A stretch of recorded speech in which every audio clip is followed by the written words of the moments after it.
This is all wrong. I shouldn't be up here. I should be back in school on the other side of the ocean. Yet you all come to us young people for hope. How dare you? Boring. Boring. Boring. Boring. You got his word. Don't tell us what we're going to feel. We're trying to solve a problem. Don't tell us what we're going to feel. I'm not telling you. Because you're in no position to dictate that. That's exactly what we're doing. You're in no position to dictate what we're going to feel.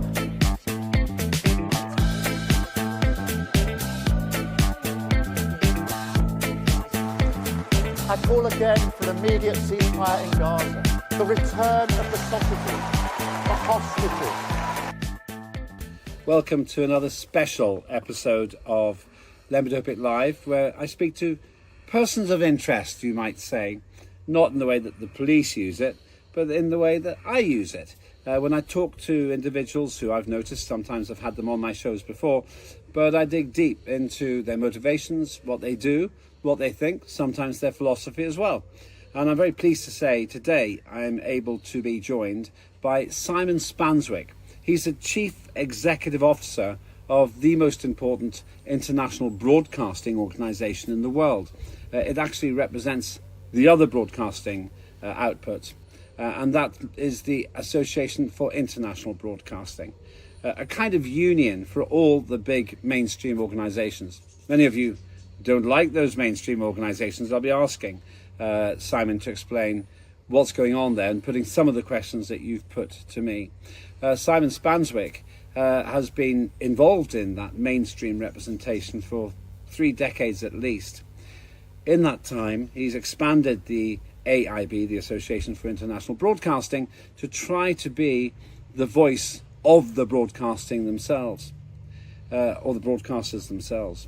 The issue, of course, is that people have lost faith. Not everybody, but a lot of people have lost faith with those mainstream outlets.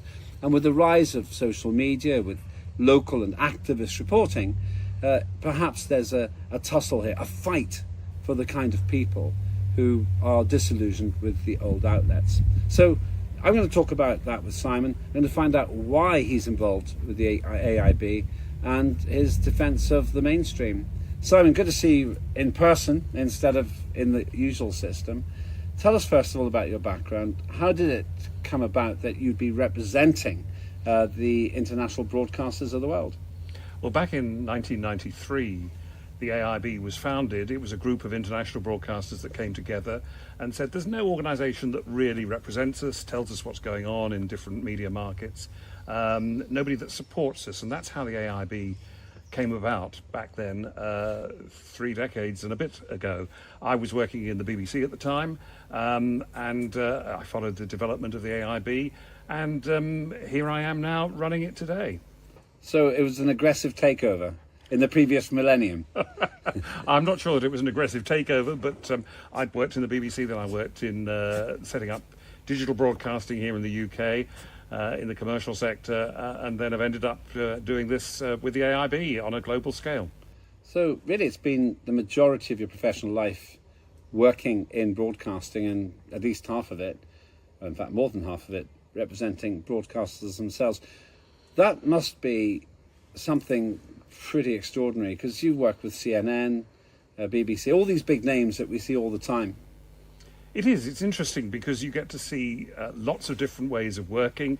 You see lots of different philosophies, but the overarching thing, particularly for news organisations that are our members, and they are across the world from Australasia through to North America, is the desire to give the audiences something interesting, something in-depth, facts, information, entertainment, and a bit of education as well, the old Reithian triumvirate of ideas. But everybody does it in a slightly different way because, of course, they're dealing in a lot of cases with national audiences or audiences across their own region. So there are slightly different nuances. You make it sound very rosy. All's well in the Garden of Eden of international broadcasting, yet there has been this inexorable rise of the citizen broadcaster.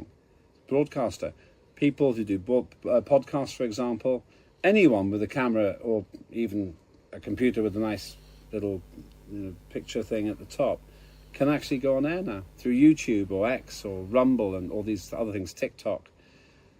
I put it to you, that's happening partly because the technology's there, but also because people are becoming disillusioned with the mainstream. I think possibilities create needs, and that's what we're seeing with this rise of technology that you've just outlined, and the fact that anybody can go on air if they want to. They can record stories for Instagram, for TikTok, whatever they want. Not everybody is a storyteller, though, and certainly individuals tend not to have the resources to tell news stories in depth unless something happens just down the road and they can go and film a local fire or a crash or what have you. It's the big organisations that actually tell us what's going on in the world and keep us informed about developments, whether it's floods in Texas, wildfires in Australia, and so forth, that can go and deploy people who are good at finding out facts and telling the story to audiences. Well, you have to say that, to quote Mandy Rice Davis, and if you don't know who that is, look her up. To quote her, you would say that, wouldn't you? Because you have to defend the mainstream. There's an alternative way of looking at this. When the mainstream is all on one side, let's say on Ukraine, there are those citizen journalists and reporters who go there to the front line, or in the case of one person I know, behind the front line on the Russian side, and tell a completely different story. And maybe what's happening is people have become suspicious because what the citizen reporter is saying, and often lots of citizen reporters are saying at the same time, is at variance with the mainstream. People have different views. Clearly, they find out different facts. No Western journalist can really get behind the Russian lines. They can't report easily from Russia. The BBC's got Steve Rosenberg left in Moscow, having the Russian authorities kicking out just about everybody else working for the BBC or CBC from Canada or any other organisation. So reporting from those places is difficult, and yes, people do go putting themselves in danger. They haven't been on hostile environment training courses, so they're making themselves slightly vulnerable to being in that sort of situation. So I don't recommend that, and I wouldn't do it. And I've been on a hostile environment training course, so I know what the sound of gunfire is and what you need to hide behind to if you're at the wrong end of a bullet. But yes, so there are always room for different shades of opinion, different ideas, and I think what has happened is there's been a democratization of the media industry thanks to the rise of all this technology that we've now got in our hands, whether you're in Africa, Asia, Latin America. We've all got phones with cameras on them.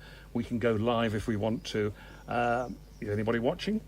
The jury's out on that. Clearly, things on YouTube have many thousands of hits because it's capturing people's imaginations, doing something slightly different to the mainstream media.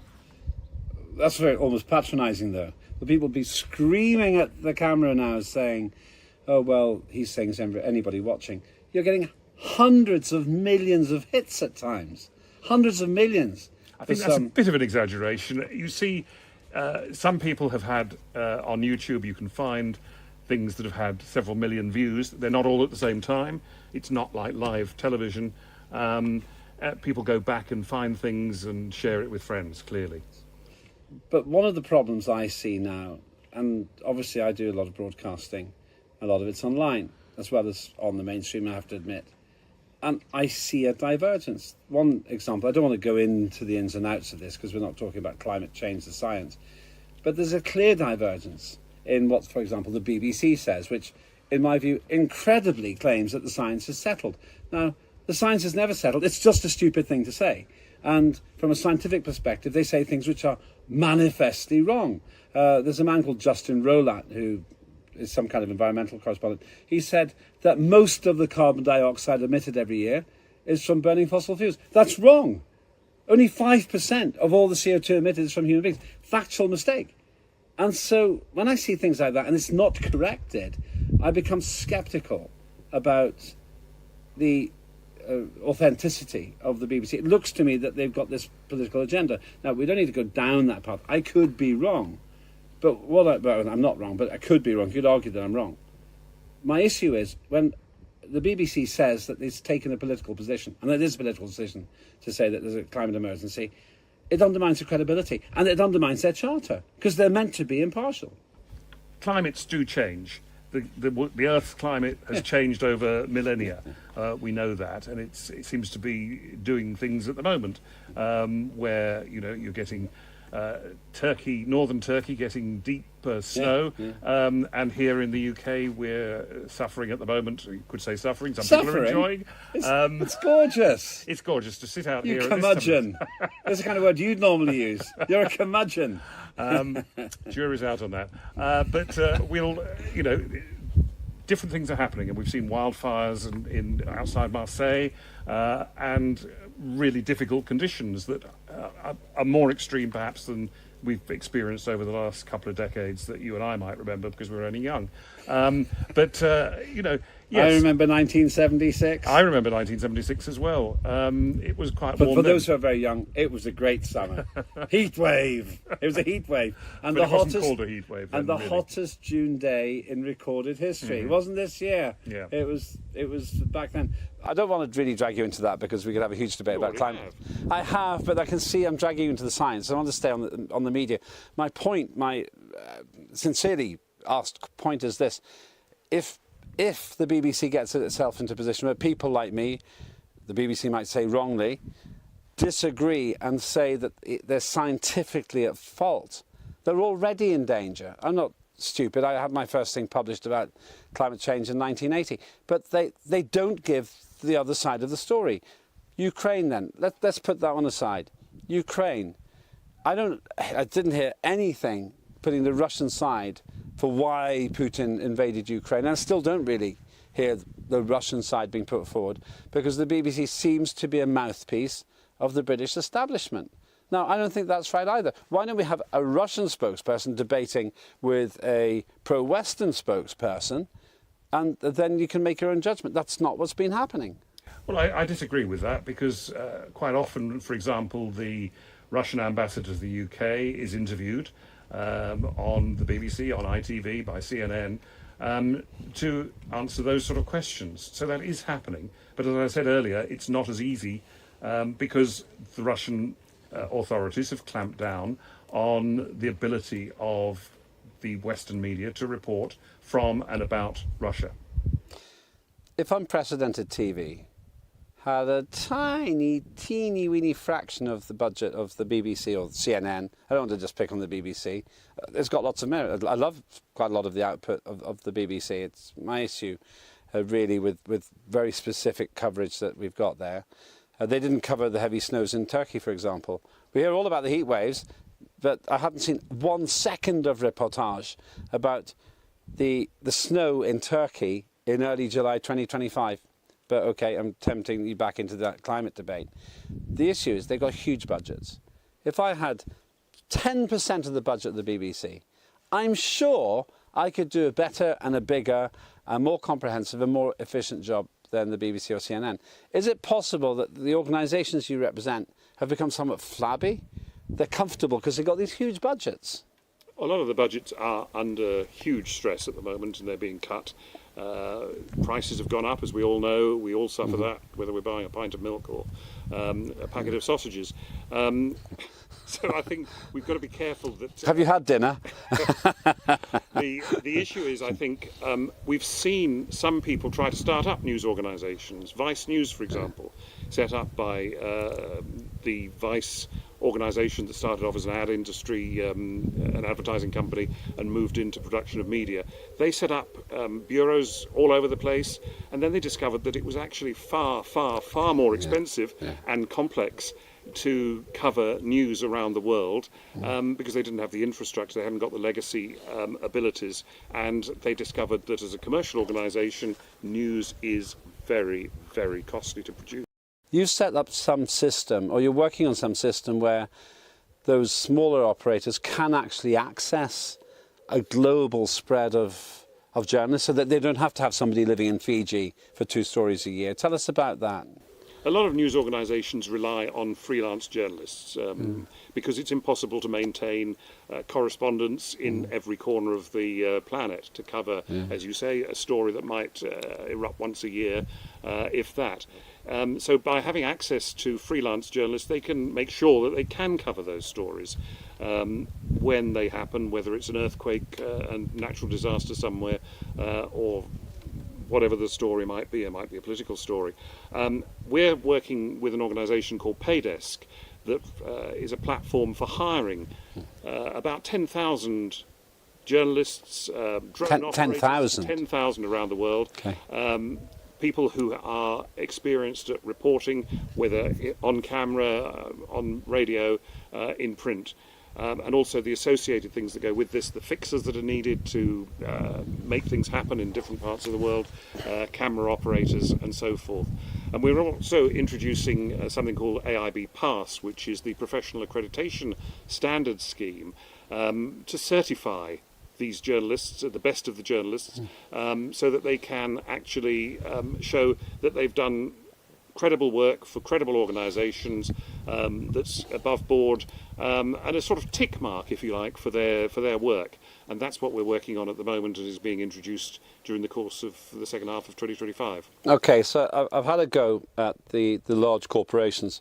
I'm really interested in what you're saying now, because following on from what I said before, if a small-time operator can have access to someone in Fiji, that's going to put even more pressure on those big, old establishment legacy media outlets, isn't it?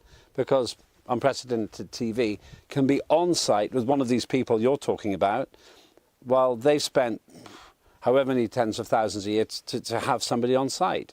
Doesn't that actually, ironically, increase the pressure on those large organisations that the AIB represents? No, because I think they're already using that network of freelancers. Because, as I say, people cannot afford to maintain 200 bureaus around the world, and some countries, as we know, are geographically enormous, and you can't have people in every region of a large African continental country, for example. So they're making use of those facilities as well.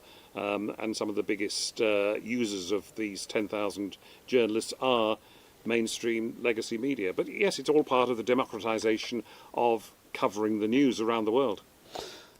You might not want to answer this, but I'll ask it anyway. Are you hearing inside the sector concerns that they could really lose hand over fist if these small operators use the kind of people you're saying, this easy access to high quality freelance journalists around the world with, what was it called? Paydesk. And on top of that, AI, which I'll come back to, that what used to take dozens of people to produce could be a really smart AI software system, maybe half a dozen people, and the person in Fiji. It's a possible threat, but it's also an opportunity. And I think we've seen, for example, some legacy media organisations making use of AI to launch new language services, because AI translation from, say, English into Indonesian is working at about 89 to 95% accuracy. So you can do a bulk translation and then have an Indonesian speaker, Bahasa Indonesia, to read through it, double check it, alter the grammar here and there, and that enables you at very low cost to introduce a new service based on your existing output. So things are happening with AI, certainly, to really assist everybody. You know, we've all got now access to AI in our pockets, whether it's Grok on X or ChatGPT. That hit rate's rather more successful than, dare I remind us of him, Joe Biden, who actually invited Vladimir Zelensky onto the stage and called him Vladimir Putin. I don't think any AI would make that mistake. Well, you never know. It's only as good as the information you put in. You could say the same about Joe Biden. No, he got the right information, but it was actually sense in, rubbish out in his case. But that's ancient history now. He's gone. CP Joe's gone to do something else, I think.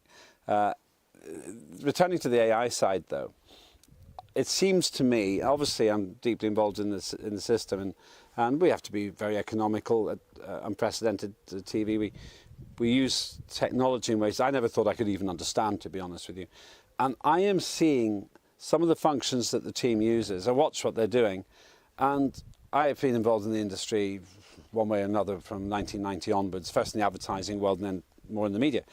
And I'm seeing my team doing things with, say, 3 people that used to take 10 or 15 people. And you can't tell when you're watching because it's so slick. And the AI is predictive. It works out what they want to do and makes, for example, a smooth transition from you to me, for example. I'm sure they'll use it for almost every show that we're putting forward as the technology improves.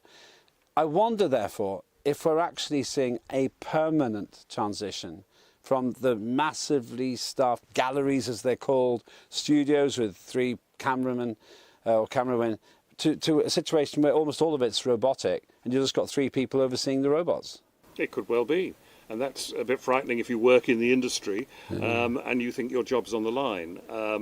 And it's about making sure that those people are redeployed successfully to something perhaps a little more creative, whatever. But it's a huge problem across not just the media industry, but across lots and lots of different sectors. AI is, we are only at the beginning of what AI potentially could do. It's another technological revolution.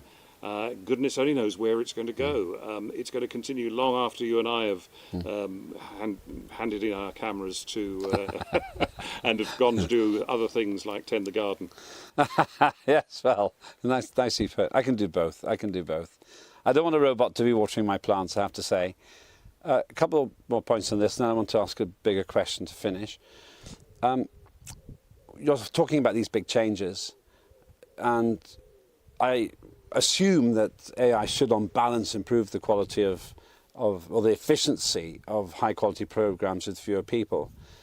But how do you make sure that the AI itself doesn't start making decisions, for example, curating the news? Because I can see a real possibility. Algorithms, I think they're called in social media, and sometimes I put out an X, I think it's called, or a tweet. I think it's really brilliant, and it gets maybe 5,000 hits. Another time I put something out which I think is bland, and there's 100,000 hits. There must be something algorithmic going on there. How do we know that AI isn't choosing to tell us what it thinks we should know? That's because broadcasters are developing AI codes of ethics to make sure... Really?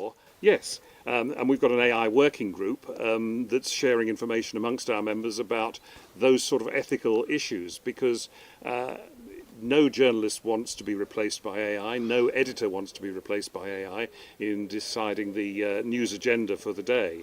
AI is being used principally in newsrooms, apart from translation, but for straightforward things that are like compiling sports results or compiling financial reports, things that are incredibly tedious for a human being, but AI can do in the blink of an eye and generally get it right, provided you let it make sure it's checked afterwards. But yes, it's those sort of routine things. And yes, AI editing could come along. There are various companies that are suggesting that their AI editing is the best thing since sliced bread. There is still something missing, though, and that's the human touch. Of identifying something, we could do it that way, and that would be a better result. Because we're not going to get Star Wars, for example, made by AI to the same extent, probably in my lifetime and indeed yours. Who's on the working group? Is it Grok, ChatGPT, the Terminator, or is it actually people? It's people. It's definitely people. The other final point on this is as follows. Is there a limit, in your view, to how much AI can do? You're implying there is in that answer. But actually, I tried something recently with Grok. I'm very suspicious of using it. That is my age. But it was really impressive. I asked it. It was something I needed to do, funny enough, with the technical aspect of a program I was trying to do because the team had gone home. And it told me how to do it. And it told me in language I understood. Is there a limit to what AI can do? I'm not the right person to ask for that. I think you need to talk to those who are developing the AI tools. They're developing so fast. And when you think about it, it's only about 3 or 4 years that AI really came into our consciousness with the launch of ChatGPT. AI had been around for a long time before that, but it was under the radar as far as the average man or woman on the street was concerned. But now it's done a marvellous set of marketing achievements to make sure that everybody around the planet knows that AI exists. And ChatGPT or Apple Intelligence, which proved not to be terribly intelligent when it was launched, are around. Last big question then. Looking ahead 10 years, it's 2035. Almost an impossible question to ask, but I'm interested in your view. What will news gathering be like in 2035? Will it just be drones talking to AI and then beaming it to us on the basis of not what it thinks we should know, but on the basis of what it thinks we want to know, and then it can stick advertising in? Because everything is going to be tailored to Simon Spanswick and Lembit Öpik. It's an interesting position to be in. I'm not sure that we're ever going to be entirely reliant on AI for our entertainment or our information. I think humans are going to be involved in the creative industries for an awful long time, because machines cannot, I think at the moment, replicate what you and I think and what we can commit to film, to video, to paper. It's simply not there in terms of the creative thought process. Who knows? I could be entirely wrong. 2001: A Space Odyssey. I'm sorry, I can't do that, Hal. Are we going to get to that situation? I have no idea. I wish I had a crystal ball, because then I would look into the future and find out next week's lottery numbers as well as what's going to happen in 2035. If I had a time machine, I'd go forward 1 week, buy a copy of the Racing Post, come back and retire. Finally then, those are the big questions, small questions then. Do you have, I'm not going to say the greatest TV news presenter ever, but one of the greatest? If I've asked the greatest, you have to choose. Name one of your top 10 from all of history. From all of history, my word, that's quite a big choice, isn't it? From Walter Cronkite to... I knew you'd say Walter Cronkite. I thought you'd say Walter Cronkite. By the way, he was great. If you watch the Apollo moon landings, yes, we did go to the moon. I'm sure Simon agrees with that. He tended to be the anchor. He's the voice of the American reporting when Neil Armstrong walked on the moon. I met Neil Armstrong, by the way, but carry on. Yeah. So Walter Cronkite's a good choice, but you can have another one if you want. From America, I think here, Richard Dimbleby. From elsewhere in the world, Barker Dutt in India. Second of three questions. Do you think there is one standout moment in human history that is embodied by some particular news report? You may not be able to answer that, but... I think the moon landing, because that was a stupendous achievement, with far less processing power than we've got around this table sorting out the cameras. I think other things has been coverage of Vietnam, which was the first modern war really to have major TV coverage. It's a shame it has to be a war rather than something positive. And big events that bring nations together, I think. We, at the moment, are marking the 40th anniversary of Live Aid. That brought the world together through music and television to highlight the tragedy of the Ethiopian famine. And I think that is probably a milestone event, and hats off to Bob Geldof and to Michael Grade at the BBC, who took a risk and put that out. Finally, to those who say, well, we just listened to Simon Spanswick doing a valiant job of defending the mainstream media, but it's history, what would you say to them? History is not over until Lembit Öpik sings, to misquote some saying or other. I think people who exaggerate the death of, a bit like they said radio's dead because television's come along, people still listen to the radio all over the world, and I think the death of legacy media is well over egged as well. I think it's going to continue for a long time. Funding mechanisms may change. The way people produce programs may change because there's a constant evolution. But I think people want those moments that bring nations together. It's extraordinary. In the autumn here in the UK, you go for a walk in a country park somewhere, and you find a couple of 4-year-old and a 6-year-old kid skipping along towards you, humming the theme tune to Strictly Come Dancing, because it's become part of the national consciousness, and things like Great British Bake Off, those sort of programmes that people really talk about and want to be part of. I'm guessing then that the AIB, the Association for International Broadcasting, is going to make some kind of advance towards the new media?